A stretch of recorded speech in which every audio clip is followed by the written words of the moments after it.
Hello எல்லாருக்கும் வணக்கம்.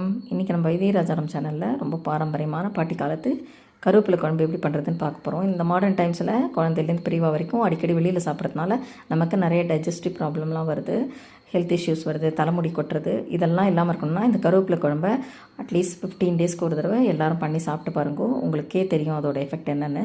இப்போது இது எப்படி பண்ணுறதுன்னு பார்க்கலாம். நான் ஒரு மீடியம் சைஸ் லெமன் சைஸுக்கு புளி எடுத்துட்டுருக்கேன். அதை தண்ணியில் ஊற வச்சுருக்கேன் ஒரு கிண்ணத்தில். அதுக்கப்புறமா ஒரு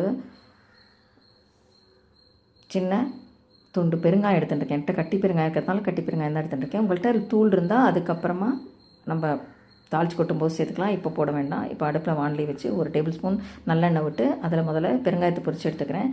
கடுகெல்லாம் தாளிக்கிறதுக்கு இப்போ தேவையில்லை, அப்புறமா தாளிச்சிக்கலாம். அதெல்லாம் எடுத்து வச்சுருக்கேன், அப்புறம் சொல்கிறேன்.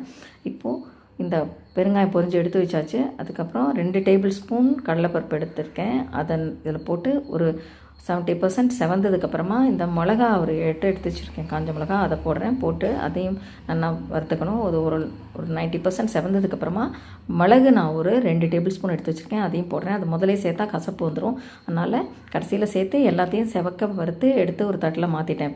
இப்போ இதே எண்ணெயில் நான் என் கையால் அழுத்தி பிடிச்சி ஒரு பிடி கருவேப்பிலை எடுத்துட்டுருக்கேன். அதை நல்லா அலம்பி எடுத்துட்டுருக்கேன். அதை நல்லா போட்டு கொஞ்சம் அந்த தண்ணி சடசடப்புலாம் அடங்குற வரைக்கும் கொஞ்சம் நல்லா வறுத்துக்கணும், இல்லைனா கசப்பாக இருக்கும். அப்படியே பச்சையாக நீங்கள் அரைச்சிடலாம், கசப்பாக இருக்கும். நல்லா வறுத்துருங்க. வறுத்து எல்லாத்தையும் ஆற வச்சுருங்க. ஆற வச்சுட்டு இப்போது ஒரு மிக்ஸி ஜார் எடுத்து அதில் இந்த வறுத்து வச்ச கடலைப்பருப்பு, மிளகா எல்லாத்தையும் போட்டுட்டு பெருங்காயம் எல்லாத்தையும் போட்டு அதுக்கப்புறம் இந்த கருவேப்பிலையும் போட்டு கொரகொரப்பாக அரைச்சி எடுத்துக்கலாம். தண்ணியெலாம் விட வேண்டாம். இதுக்கப்புறம் இப்போ இந்த புளி ஊற வச்சதை போட்டுட்டு நான் ஒரு 2 டீஸ்பூன் உப்பு வச்சுருக்கேன், அதையும் இதிலையே போட்டு இப்போ அரைக்கலாம். இப்போ தண்ணி சேர்க்க வேண்டாம், நல்லா மசியணும். மசியத்துக்கு முன்னாடி தண்ணி சேர்த்துட்டெல்லாம் சரியாக மசியாது. இப்போது நல்லா மசிஞ்செடுத்து இதுக்கப்புறம் இப்போது நம்ம நல்லா தாராளமாக தண்ணி விட்டு அரைச்சிக்கலாம். ஏன்னா நம்ம திருப்பி எண்ணெயில் நல்லா கொதிக்க வைக்க போகிறோம். அதனால் நீங்கள் பயப்பட வேண்டாம் தண்ணி அதிகமாகிடுமோன்னு. நல்லா நைஸாக அரைச்சிட்டு அப்புறம் இந்த மிக்ஸி ஜாரையும் நல்லா கொஞ்சம் ஒரு 1/2 டம்ளர் தண்ணி விட்டு அலசி எடுத்து தனியாக வச்சுக்கோங்க தண்ணியை.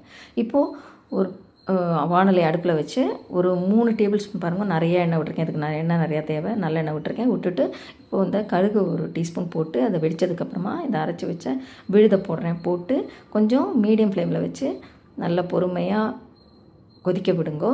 இப்போது ஒரு 1/2 டீஸ்பூன் மஞ்சள் பொடி சேர்த்துக்கிறேன். அதுக்கப்புறம் அந்த அலசி வச்ச மிக்ஸி அலசின தண்ணியும் எடுத்து விட்டுடுறேன். இதில் விட்டு இதுக்கப்புறம் இது பொறுமையாக கொதிக்கணும். நல்லா மீடியம் ஃப்ளேமில் வச்சு நல்லா எண்ணெய் பிரிஞ்சு வரணும். இப்போ பாருங்கள், இந்த மாதிரி எண்ணெய் பிரிஞ்சு வர வரைக்கும் வச்சுக்கோங்க. இப்போது இந்த கருவேப்பிலை குழம்பு ரெடி ஆகிடுது. இது 1 வாரம் 10 நாள் வரைக்கும் நீங்கள் கண்டிப்பாக யூஸ் பண்ணலாம். இந்த ரெசிபி உங்களுக்கு பிடிச்சிருந்தா லைக் பண்ணுங்க, ஷேர் பண்ணுங்க, சப்ஸ்கிரைப் பண்ணுங்க. Happy cooking.